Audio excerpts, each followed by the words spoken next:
Good evening, TC&J students, and welcome to TC&J Today, your best and only outlet for news from COM212. My name is Caitlin Drogi. And I'm Maggie Paragian. Tonight, we're bringing you all the latest on what's going on around campus. Our first story introduces TC&J's newest restaurant, Traditions, and what exactly this alternative source of nourishment has to offer its customers.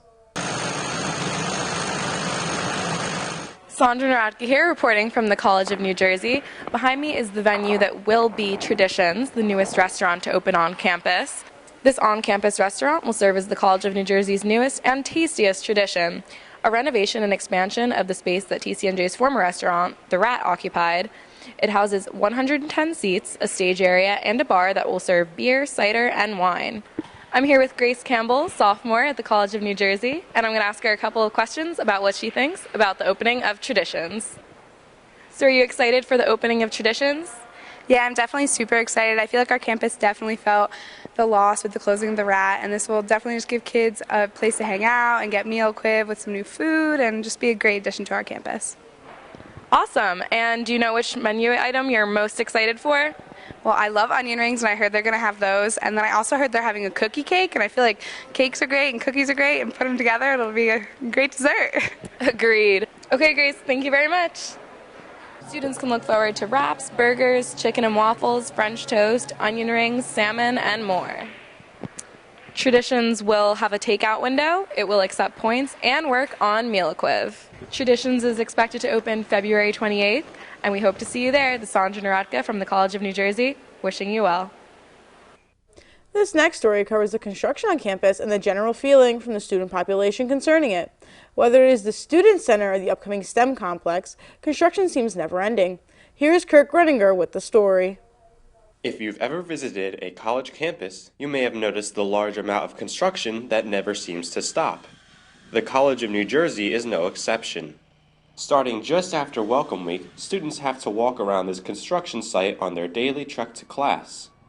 In 2011, it was decided that the 40-year-old Student Center had room for improvement. Still, the long-term pros of renovation can easily be clouded by its everyday inconveniences. The temporary path built to bypass construction has been known to flood. Oh yeah, it's so annoying. On this path, like they put the rocks down, which is nice, but without the rocks, you had to like step around all these puddles and go around, and then everyone like bottlenecks into one area. So it just gets really frustrating, and like you have to like hop over it, get your shoes wet. It's just annoying. The noise that the equipment gives off can also be a little frustrating, as it is almost unavoidable to those living on campus. The noise, I'd say it's very distracting. It's very annoying. I know every morning around 6:30 a.m. I get woken up by the construction outside Travers Hall, and it's rough. However, students are generally excited about the coming improvement. The latest TC&J edition, Campus Town, will add roughly 195,000 feet of residential space alongside numerous retail and food vendors when completed. Lots of new food options, that'll be nice. Take some ladies out on dates. That's always good. Can't take them to Ike. Across campus is the addition of a new STEM complex. Currently under construction is the new STEM and chemistry buildings. Phase 2 of the project will see the renovation of the existing science complex and nearby buildings to accommodate a shift in the location of the engineering department. The Student Center is expected to be finished in July of 2017, with the STEM complex following later that year.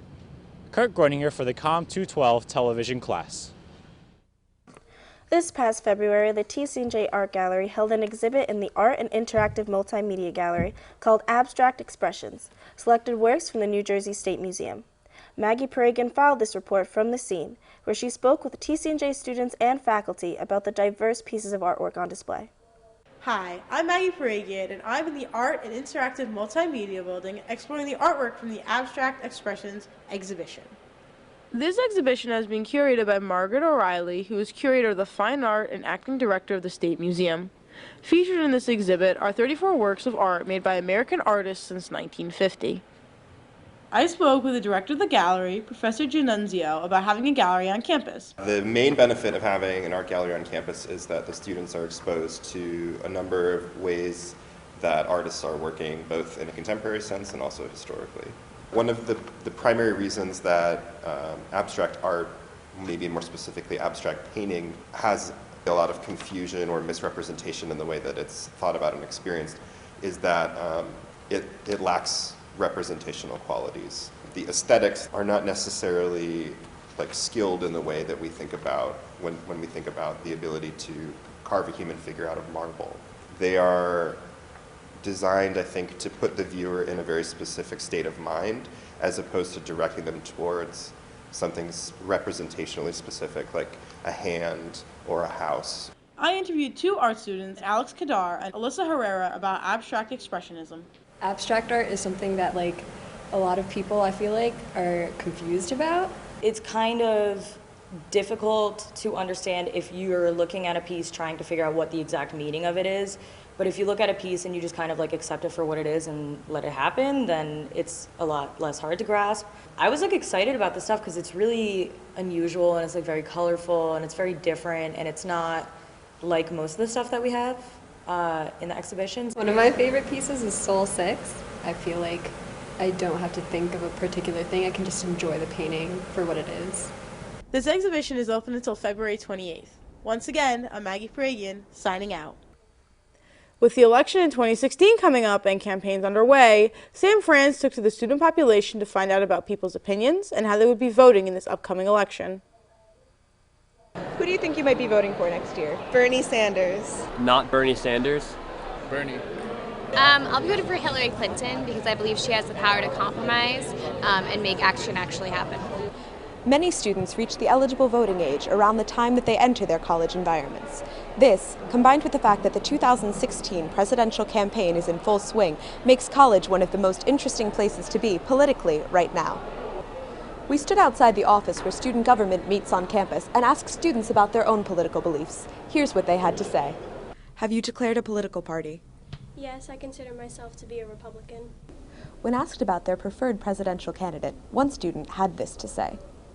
I think the next president should be Marco Rubio. I agree with many of his stances on the issues like abortion, he's pro-life, and on immigration, he's for legal immigration as well. What do you think of the current presidential nominees? I find it interesting that so many of them are radical, either radically left or radically right. Well, not so many, there's only, I'm talking about Bernie Sanders and Donald Trump mostly, and Cruz. So on the left you have Bernie Sanders, who's openly claiming to be a democratic socialist, which is something that our parents would have a heart attack if they heard that someone was running for that.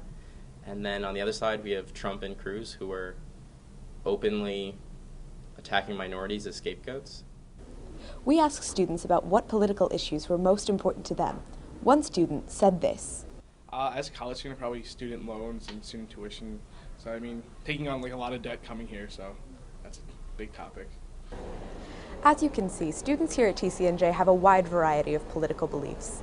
Here's what they said when asked about how politically involved they thought the college was. I think it's overwhelmingly liberal, but that's not a bad thing. I think students at TCNJ are very well informed on political issues. I just think there's a lack of diversity when it comes to political parties. No matter what your beliefs, we here at the College of New Jersey believe in the importance of remaining politically active. I'm Sam Franz with COM212 News, signing off. This has been an evening with TCNJ Today. I'm Caitlin Drogi. And I'm Maggie Paragian. Here at TCNJ Today, we wish you a good night.